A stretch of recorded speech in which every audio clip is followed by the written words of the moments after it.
So today we are going to be covering biggest mistake that product managers typically make.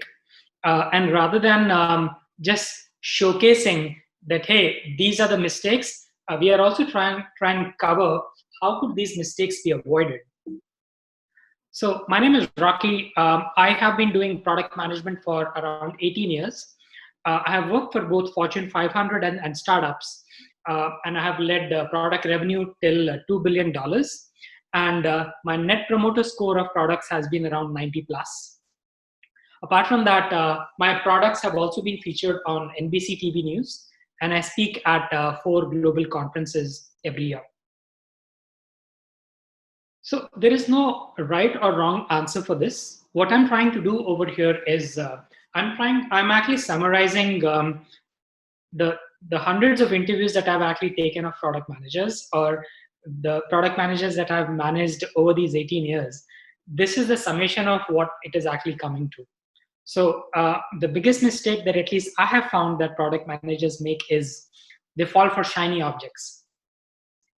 So you may actually ask what exactly is a shiny object, and we are actually going to get into much more detail in subsequent slides.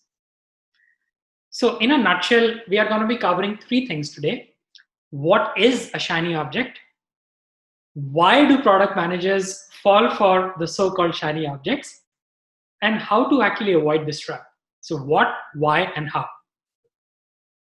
So shiny object is anything, just by the word, it is extremely shiny. People are attracted towards shiny things, beautiful things, but at the end of the day, does it have any value? And people struggle in attaching value to shiny objects, and a lot of them are actually not even aware. They actually do these things because a lot of the people around them are actually running behind shiny objects. So this is where shiny object is actually coming from. Now, let's take 3 examples. One of the shiny example that I've found is the cool company syndrome, right? If you or some of your friends or colleagues are asked a question, where do you want to work? Whether you are starting a product management career or you are already in your career within the first 5 years, if you ask people, where do you want to work? What kind of a company do you want to work? These are some of the typical responses that we get to hear. I want to work in a big company, or I want to work for a very cool startup. And there are exceptions that I'm actually going to work in any company as long as I'm actually able to get my foot on the door for a product manager job. And all these things actually align to the cool company syndrome that, hey, this is what is the definition of cool. Now, the challenge with the cool company syndrome is, how do you define what is cool? Because it's qualitative. And as product managers, one of the things that we need to do is we need to actually look at data. We need to actually make sure we are able to look at factual data and then determine what is cool for us. Now let's actually talk about how can we avoid the cool company syndrome. Rather than actually saying, I want to work in a large company, in a cool startup, or I'm actually going to take any job, any company that actually offers me a PM job. These are some of the alternate questions that you should actually ask yourself, right? The first question is the company vision meaningful to me? Well, my definition of a company is the company is actually not called big or small based on revenue or size. I personally feel that the company is big because of its dreams, what it is that it is trying to achieve, right? And this is the path that I've actually followed in my career, and that has actually worked fairly well for me. I cannot define for you what is meaningful. You are the actor in your life, so you have to ask the question, what motivates you when you get up in the morning? Are you really excited to go to office? Are you really excited to make a difference to your customers? Are you really excited to actually get into the trenches on identifying what the problem is, right? So you have to actually identify what is the company vision and is that meaningful to you, right? irrespective of the industry. This is something that you have to ask yourself rather than saying, I want to work for a cool company. The second question that you could potentially ask yourself is, what are my constraints in personal life? Now, again, think about it. This is a global world, and people have joined globally even for this webinar. Now, rather than actually saying, I want to work for company XYZ, you should actually look at the constraints in your personal life. For example, it's quite possible that that there are severe financial constraints. You have just graduated out of college and you actually have a huge pile of loan that you actually need to pay, right? So in that particular case, it is quite possible that you are actually looking for a job that actually pays you really, really well, right? Because to get off the loan, that is really important for you. Or for that matter, it's quite possible that you have started a new family. You got married, right? There are kids. You have to take care of family, parents, right? There are financial constraints. So you need to ask yourself, what is the kind of job that I should actually be taking or doing, right? Because if you're actually working for a startup, it's quite possible that they may actually pay in stocks, and that will actually amount to money after a period of time, not immediately, as compared to a bigger company in which the salary package is more standardized, right? Apart from that, there are a few other constraints that you need to think about yourself. For example, even though this is a global world, a lot of people have visa challenges, right? Irrespective of the country, it is not very, very easy to get work visa in certain countries. So there is no point if you actually say, I want to work in company X, which is based in location Y, but you have very minimal chances of actually getting a visa, right? So you have to be practical about it. I'm not saying that do not look at it at all. What I'm trying to say is you should actually you should acknowledge what is the constraint and work towards it, right? Rather than just blindly saying, I want to work for a cool company, right? And the last thing in the cool company syndrome is, what is your risk-taking appetite, right? So risk-taking appetite is also related to your personal situation. For example, there are people who just do not want to take risks, right? They want to have as much amount of data as possible before they could actually make the next move, right? So you cannot change your personality just by the flip of a switch when you join a company. So in that case, you actually have to match what is your personality, risk-taking appetite, and which is the organization that you're actually working for. There are a lot of large organizations which have been there for 50 years, 40 years, in which those are extremely process-oriented. Things move at a particular pace. It's quite possible, based on your risk-taking appetite, you may actually fit in very well over there. As compared to some of the companies that are startups, right, which are actually trying to break things, which are trying to move fast. You have to actually wear multiple hats in a particular role and not just product manager. And it's quite possible the product market fit has not been determined. There is huge risk. It's quite possible the company only has 6 to 1 year of cash that is actually left. So you have to ask yourself this question: what is your risk-taking appetite in this particular situation? So to sum it up, shiny object number one, the cool company syndrome. You have to, rather than actually asking, I want to work in a large company, cool company, or I'm actually going to take any job, as a product manager, you actually have to follow tenets. And the tenets potentially could be these three: alignment to the vision of the company, acknowledgement of the constraints in your personal life so that you could work towards them, and also your risk-taking appetite.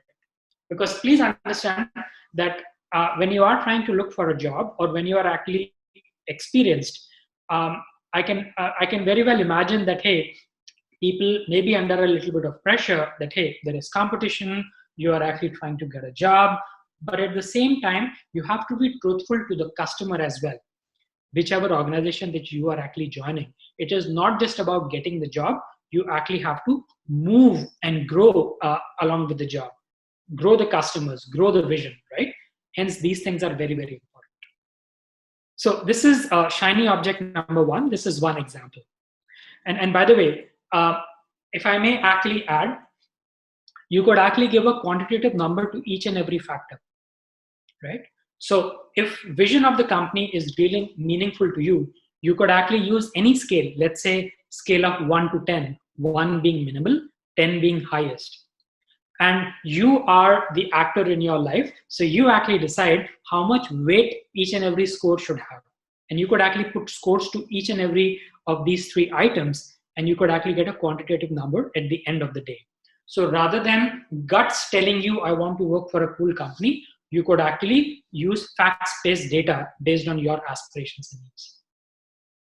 All right, let's move on to a second shiny object. I keep hearing this a lot when I hire a product managers or when I speak at conferences that, hey, I want to work on cool stuff. And I actually have challenge in understanding what is cool stuff, right? Cool for whom? Cool for you, cool for the customer, cool for the company, cool for your friends. What is this cool stuff, right? So again, this is not measurable. And let's try and see how we could actually address this syndrome. These are some of the typical examples of when your friends talk about the cool stuff syndrome. That I want to work on innovative stuff, right? Or the company that is offering me a job, the work seems good because competitors are also doing the same thing, right? Or in another case, I trust my leadership team's judgment. If the CEO tells me, do this, I'm going to drop everything and do that because I trust my CEO. I'm here to actually build collaboration. I'm a team player, right? And by the way, I trust my business leadership team's judgment as well, right? May not be so much of data, but judgment. These are a few examples of the cool stuff syndrome.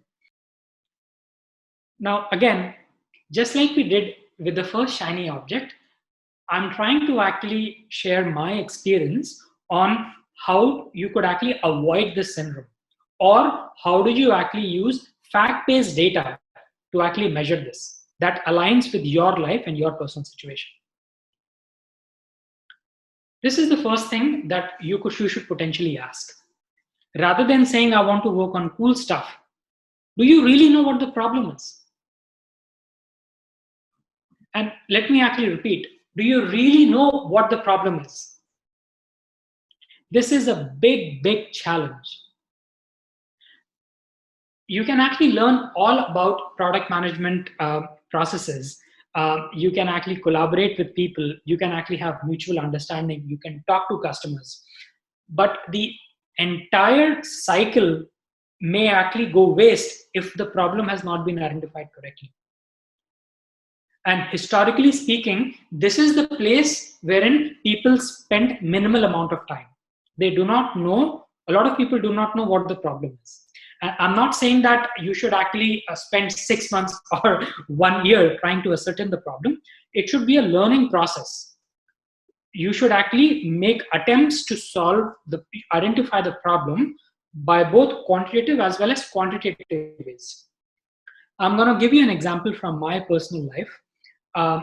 At Stanford University, I was actually doing some work for the US Army, which actually led me to change the problem statement 18 times, right? And at the end of the day, we actually ended up saving millions of dollars in that particular initiative. And I'm going to show you a 52-second video in which I actually had to get out of the building to understand what the problem is. Because what I was told as the problem actually didn't turn out as that big of a problem.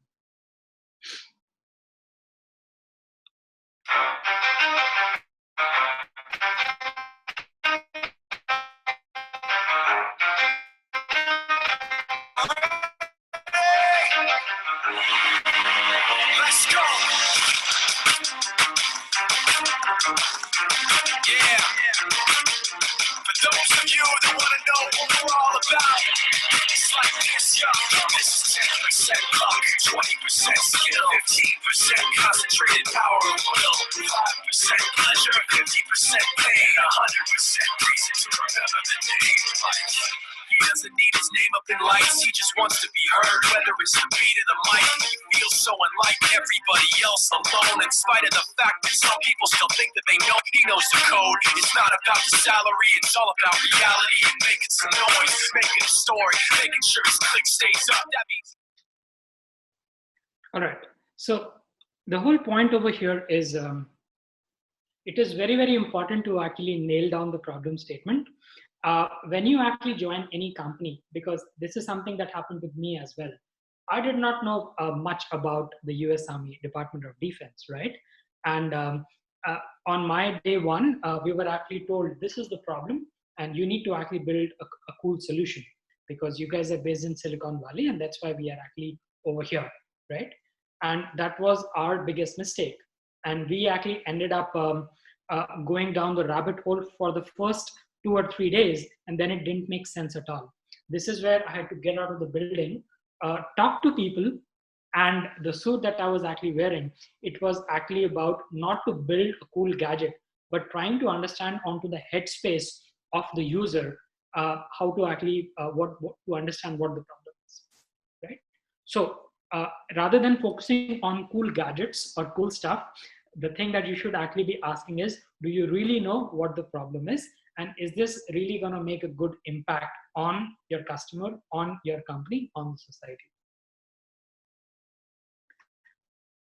The second thing that a lot of people ignore and they just want to work on cool stuff is, yeah, let's do this. But there is quite possible there are 100 other things in the product roadmap that are also there. Is there a prioritization process that has been followed in a fact-based data process to actually determine what should we be working on? Just because the solution is shiny, just because the solution sounds good, or maybe it's actually going to give us good press, it doesn't mean that it actually adds value to the customer. So what I would actually suggest is, when you are working in companies, when you are being told, let's work on this cool stuff, you should actually focus on prioritization. Focus on the problem. Do you know what the problem is? And also look at how has the problem been prioritized in a fact-based data approach. And there are various methodologies on prioritization that are available at Product School and which you could also learn with us. This is really key. The other thing is how to avoid the cool stuff syndrome is, the problem sounds cool, the solution sounds cool, but does the problem positively align with your product vision? Right? Because I've seen in a lot of times that a lot of engineers come up to me with their ideas, their side projects, that they have a working prototype, and they actually say, hey, we are just looking for your advice, that I have this cool application, this cool app, and can you tell me how to market it? So they focused on the solution first, and they actually there was not a lot of time spent with the customers trying to identify whether there is a need for that in the market, or there was no product vision. People were just running after the cool stuff. So this is the thing that you should actually address and talk to with your stakeholders, your colleagues, and yourself is, does the problem that is a hypothesis, does it positively align with product vision? Because it's quite possible there are hundreds of things that can actually be done. But the reason why prioritization and positive influence is necessary is, can we pick maybe top 3 things that are actually going to have the maximum impact on product vision, rather than just pick things that are cool. So again, this is a way of quantitatively taking a decision on what are the cool things that you should actually work on, rather than just saying, just work on cool stuff, right? And again, you could use any kind of scale of 1 to 5, scale of 1 to 10, and you could actually quantitatively score each of these questions based on your current situation. Okay, so far we have covered 2 kind of shiny objects. One was when you go back, the cool company syndrome, right? And we also discussed how can we actually avoid the cool company syndrome by asking alternate questions, and we could actually give a quantitative score based on your current situation. And the second thing that we just spoke about was the cool stuff syndrome, right? Rather than just working on cool stuff, how to actually avoid this syndrome by asking alternate questions and giving again a quantitative score if possible, and then take a decision, right? And this is applicable not just for you, for your colleagues, stakeholders, friends. Like this is pretty much applicable in any case where there is a problem. All right, let's talk about the third kind of shiny object, which is the cool perks syndrome. It's quite possible when you speak with your friends, colleagues, family, a lot of them actually talk or maybe boast about stuff that, hey, my company gives me this, or my company actually takes me here, my company does this. These things sound cool, and inherently, you actually start to think, my company doesn't offer me that. Maybe I should switch, or maybe I should actually go to HR and ask why such kind of cool perks are not being offered. So that's the shiny syndrome again. A few examples: free food and casual dressing is a must-have, right? Or downtown office with my friends around. That's the life. That's the way of life, right? That's what that's what is most important to me. Or I actually get to work on cool tools. There are various tools that are actually available for product managers in engineering, data science, user experience. You could actually get hands to any kind of tools that are actually available without any questions asked. So you want to tinker around with the tools, and that's quite possible. It is cool, and you may actually fall for that. Okay, so these are just a few examples of the cool perks syndrome. Now, rather than actually asking these things, and there is nothing wrong in having some of these things. The point again I'm trying to actually convey is, can you measure how important this is? If this is the most important thing for you, well, by all means, you are the actor for your life and you actually take a decision. But I'm actually trying to actually showcase, when you are trying to take a decision, how to quantitatively measure these things, or what are the alternate questions that you should potentially ask that you may not be thinking of, right? So I'm trying to give you a lot more questions to consider and then take an informed decision. Okay, I want to take a pause, and I want to ask everybody who is listening, can you actually mention the name of the company that actually started casual dressing at workplace? I'm going to give you a hint. This is in Silicon Valley. Let's take 20 seconds. And if you could actually put your answer, the name of the company, in the comment section, please.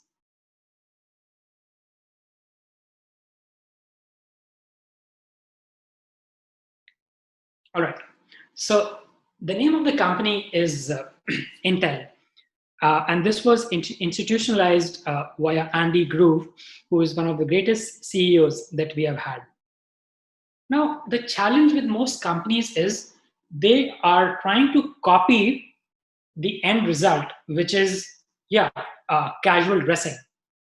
And a lot of companies actually miss why casual dressing was institutionalized.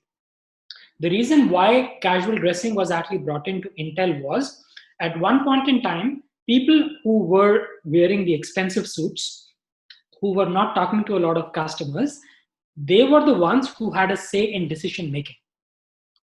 Intel felt that this is not the correct way of doing things. Irrespective of the title, irrespective of the rank, anybody who has a good fact-based data, they should be able to contribute to the decision-making process. That is the reason Intel institutionalized the process of casual dressing, right? Now, look into your personal situation or the companies that are around us, right? when you are actually told that, hey, you will have casual dressing, but the intent of that is actually not told by a lot of companies, maybe HR. But when you actually join the company, then you actually are faced with the challenge of unrealistic expectations, right? There is a cost to it. There is a reason why companies are actually offering casual Friday, casual dressing or free food, right? They expect something in return, which may not be in writing. They are expecting a whole lot from you. What they are actually asking is break down the barriers, question status quo. That's why you have casual dressing. Are you ready to do that? So again, over here, you have to look into your personality. Are you an introvert? Are you an extrovert? Well, and if you are actually not comfortable challenging status quo, or if you are not comfortable uh, putting your point of view, irrespective of whom you are putting your point of view, you are actually failing the customer. You are actually failing the product vision, right? So you should ask this question rather than running behind the cool perks. What is the company expecting? They are actually expecting you to question status quo. Are you ready for that? Right? Similarly, if you actually look at a few other companies, specifically in the Bay Area, they have free food. And there is a reason why there is free food. It is not just to attract people or pay them high salaries.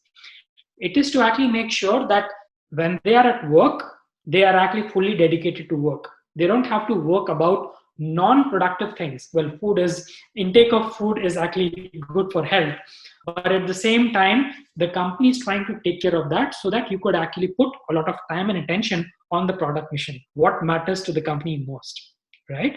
So you should be ready for that, right? Rather than just saying the company is actually offering me free food or cool perks. So this is what you should be ready for before you take a decision. There is another aspect for these cool perks. It is quite possible that the company that you are potentially trying to work on or you are working on, they may ask you to work on things that may not be to your liking. You may be asked to work on a product that you don't like, or you may be asked to work on a technology that you don't like, right? Or your engineering team does not like. But if it is important to the end customer, you have to actually do that, right? And that is also one of the reasons, the unsaid reasons of these cool perks. The companies are actually ready to provide all these things, but they are expecting your dedication in return. Without you flipping on the board, I'm actually not going to do this, because it's quite possible you are the only person in the company who could actually help with this. So are you ready for that? I'm not saying what is yes or no. You should think about these questions. And also, are you ready to get out of the building? When we say try to get out of the building, what we mean is you cannot make product strategy, vision, mission by sitting inside the building. The customers are outside in case the customers are external. So you have to go and talk to the customers. The data can only provide so much. Data can only provide what happened, right? You can have all the various gadgets, analytics in the world. It's actually going to tell you what the customer did or what a customer segment did. Why they did, it is just trying to understand. It is a guess game, but you have to validate that with the help of customers. And naturally, if you can actually do that by speaking to the customers in person, over phone, video chat, but you actually have to talk to them, which is really important. It's quite possible in some products, your customers are internal. For example, you are working on a CRM product, customer relationship management. The users of that product are, let's say, internal salespeople. Go and talk to them. They are within the company, right? Maybe they are in the next building, so you still have to get outside the building. So the point of the matter is, product manager sounds like a cool title.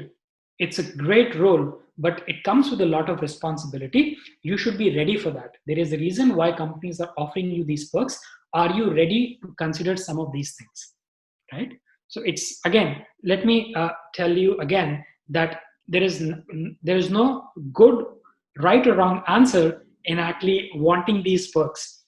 Are you ready for some of the expectations that the company has for you in return for these perks, right? Because if you don't consider these things, expectation mismatch happens, and either the product manager tends to leave the company, or they are asked to leave the company, or basically the end result is actually not good, and the customer actually suffers at the end of the day, because we just wasted time on a mission that you're actually not going to achieve. You're actually moving to another company. Let me summarize. We spoke about shiny objects. We spoke about 3 kinds of shiny objects. One was, hey, not to actually fall for things such as cool company syndrome, right? And if you are falling, you actually better ask a few additional questions that are actually relevant in your situation. The second thing that we actually spoke about was the cool stuff syndrome, right? We spoke about how can you actually measure it quantitatively rather than just working on cool stuff. And finally, the cool perk syndrome. So in summation, what I would like to suggest all of you is, don't fall for shiny objects. Instead, you should actually fall for product vision. Because if you are actually not, think about it, it is pretty much like a personality fit and company fit. When product managers are trying to look for a job, they only think that, yeah, the company has all the power. Absolutely not. The company is also looking for a good fit. They are also looking for good product managers, and it is quite possible they have no experience. They are actually looking for people with the right attitude. Skills can be taught, because this is why a school such as product school actually exists. But attitude is something that is very, very difficult to teach. You just cannot teach someone that, hey, this vision is actually great, let's actually move forward with that. It is possible over a period of time, but just think about it. If this has been your lifelong dream to actually work on, let's say, autonomous cars, I'm just making up an example. So you should potentially be working on things that are related to autonomous cars, right? Because that is your passion, that is your actually mission, that is your dream. Just think about how much value you could actually add to the customer, right? So don't fall for shiny objects. Do fall for product vision.